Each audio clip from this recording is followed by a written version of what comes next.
Welcome back to the Real News Network. I'm Paul J. in Baltimore. This is Reality Asserts Itself. We're continuing our series of interviews with Gar Atomic. He wrote a PhD thesis and then a book that led to a whole reopening of the debate or discussion about just why America dropped the nuclear bomb that ended the war with Japan in World War II.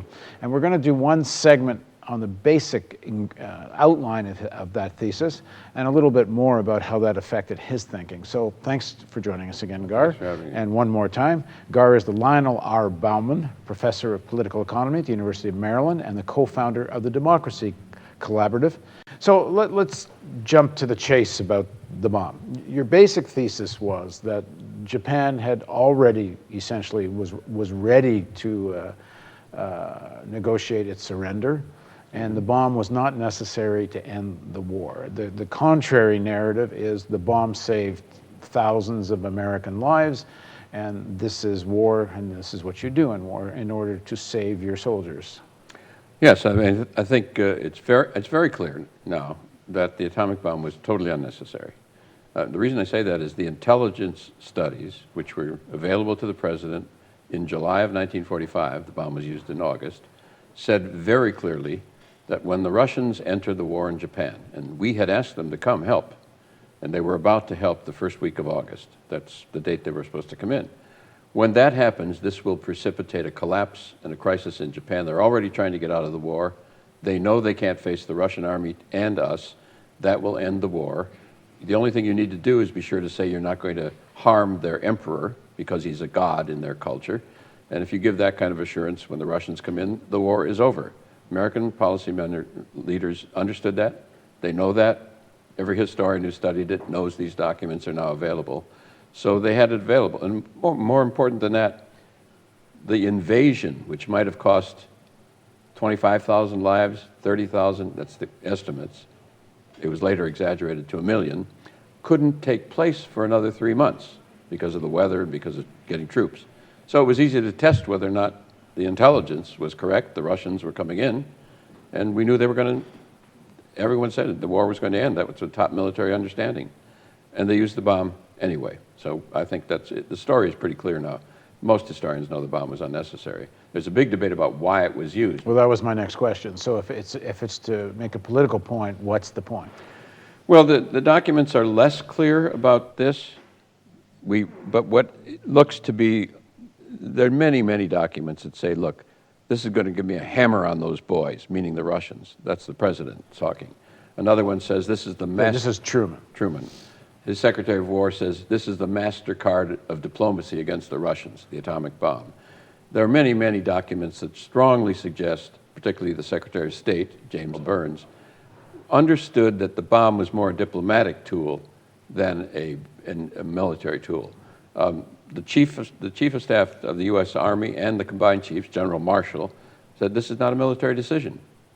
It has nothing to do with the military. It's maybe a diplomatic, political, other kind of decision, but it's not a military decision. So, interestingly, the military, I mentioned this, I think, in our last discussion, virtually all the major American military leaders went public after the war, saying the atomic bomb was totally unnecessary. Some called it barbaric. The president's chief of staff went public. Can you imagine the chief of staff saying, and he was a good friend of the president, said, this is barbarism. I wasn't taught to kill children and women. So that's very clear. The strongest evidence is, and you can't prove this with the available documents, that is mainly aimed at the Russians because they want to use it as political pressure and political weapon, both in Eastern Europe and in Asia, where the Cold War really was starting. And even though the Americans had been asking the Russians to get involved in Japan for a long time, it must have not been something they wanted. The Russians win the war with Japan. That would not be a headline they would like to see. Right. And indeed, they wanted them in because the bomb was a theory until it was tested. Might not work. Who knew? And how well would it work? So they were begging the Russians to come in. Then the instant it worked, they went ahead and used it. Moreover, they had planned to give the emperor assurances so that they could end the war quickly. And as soon as the bomb worked, they took that out of the documents too, that they asked the Japanese to surrender, made a big propaganda thing, but they took out the key point that we wouldn't harm their emperor god. And everyone knew if you did that, they would keep fighting forever.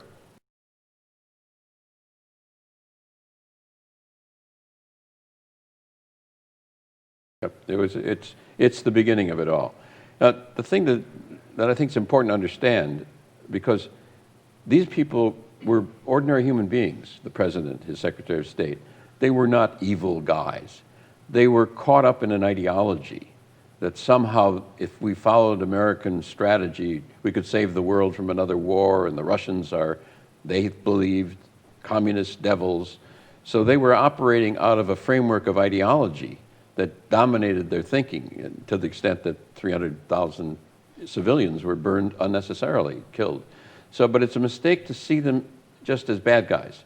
Much more important is how does American corporate capitalism develop that ideology, and what does it really take to reach much deeper than good guys and bad guys? There's a great deal of detail one can get into on this, but as I say, we're going to get into kind of other themes in the rest of the interview. But one part of this I think is important, because you can see it show up again and again in other examples.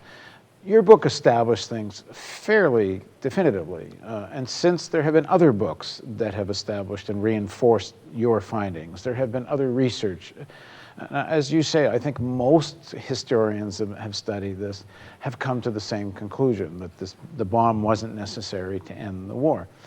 The mass media narrative, the educational narrative, is the exact opposite. Mm-hmm.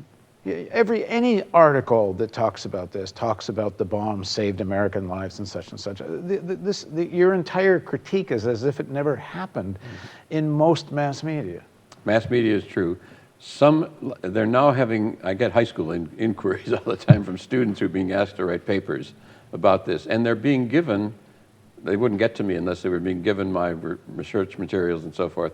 So in various parts of the country, there's something going on, and particularly the younger generation. But the mass media, except for one program done by ABC that I happened to work with and consult with Peter Jennings before he died, opened up this issue just once.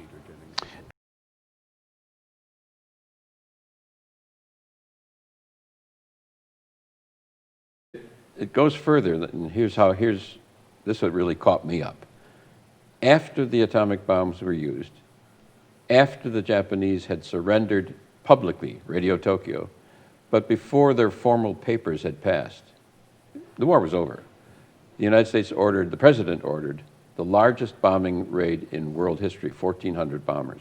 Did more damage than probably Hiroshima. But the sense that people would actually do that, I remember putting that on my mirror when I shaved it, and I just couldn't believe it either.